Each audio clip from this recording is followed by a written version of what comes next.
There's a bottle sitting in most people's medicine cabinets right now that costs about $1, and it quietly handles a list of household problems most of us just pay someone else to fix. We're talking about plain 3% hydrogen peroxide.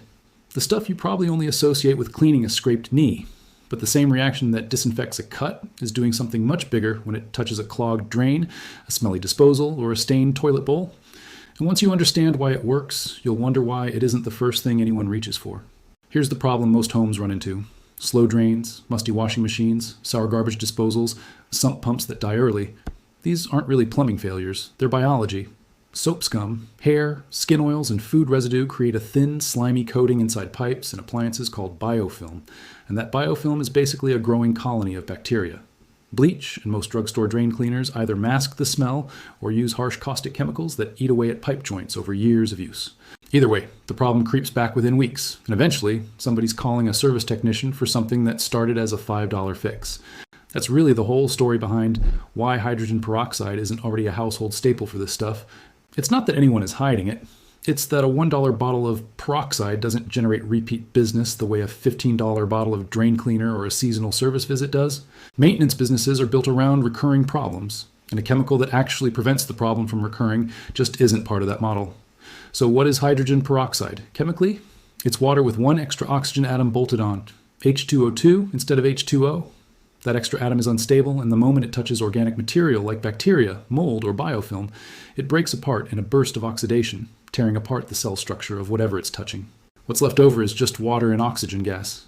Nothing toxic, nothing that lingers. It's the same basic mechanism hospitals use for a lot of surface disinfection, just scaled down to a brown bottle from the pharmacy aisle. Let's go through where this actually pays off around the house. Start with a bathroom sink that's draining slower than it used to.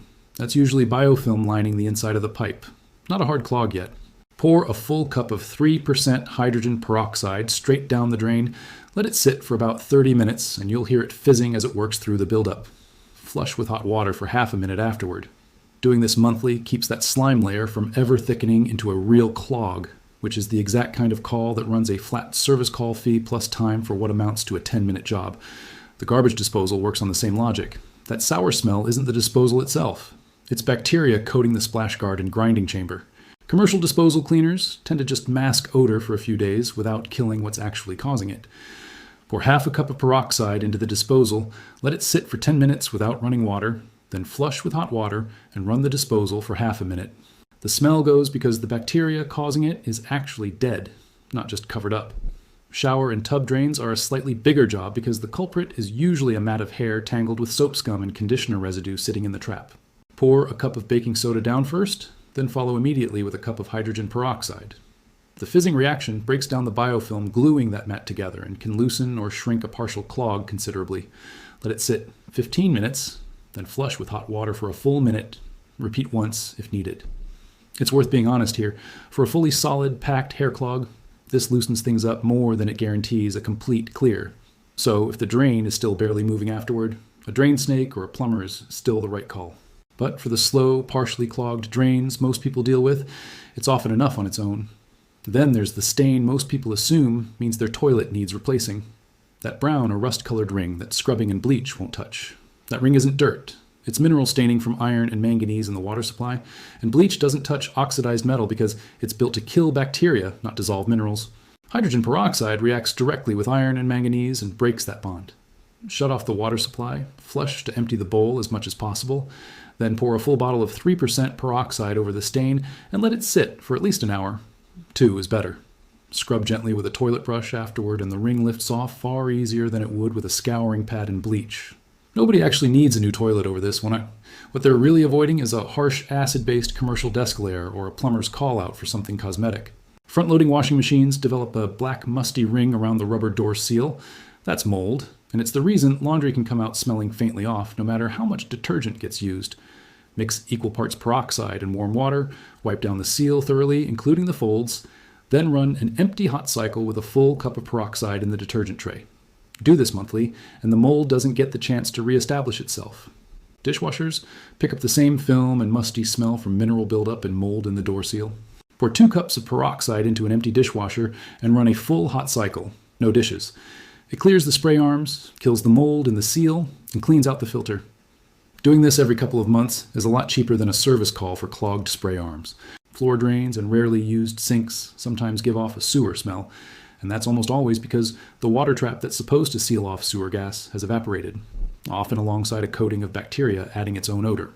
Pour a cup of peroxide down the drain followed by enough hot water to refill the trap, and do this on any drain that's gone unused for a couple of weeks. Sump pumps sitting in a basement pit collect standing water that grows bacteria and slimy algae, which eventually gums up the float switch and can burn out the motor. A failure that usually means an emergency call and a new pump. Pouring 2 cups of peroxide into the pit every few months and letting it sit an hour keeps that buildup from forming in the first place. Septic systems are where this needs real caution, and it's worth saying plainly, experts are genuinely split on this one. Some septic professionals say small, infrequent amounts of 3% peroxide poured down a rarely used drain decompose long before reaching the tank and don't meaningfully disturb the bacteria the system depends on. Others warn that any additive, including peroxide, risks throwing off the balance a septic tank needs to function or degrading the drain field over time. If you have a septic system, this is a check with your septic service provider first situation rather than a guaranteed hack. And if you do try it, small monthly amounts only, never a large quantity at once. A few safety notes matter more than any of the tricks above.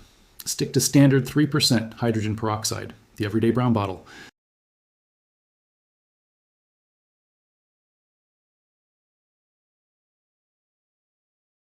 Never combine peroxide with vinegar in the same container. Used back to back on a surface is fine. Mixed together, it creates a harsh, irritating acid. Never combine it with bleach either. That reaction is hazardous. Store the bottle somewhere cool and dark, since light and heat break it down. If it stops fizzing when poured, it's gone flat and needs replacing. And none of this replaces a real plumber for a genuine emergency like a burst pipe or a sewer line backup. This is about the everyday maintenance that quietly drains a budget over the course of a year, not about handling a crisis.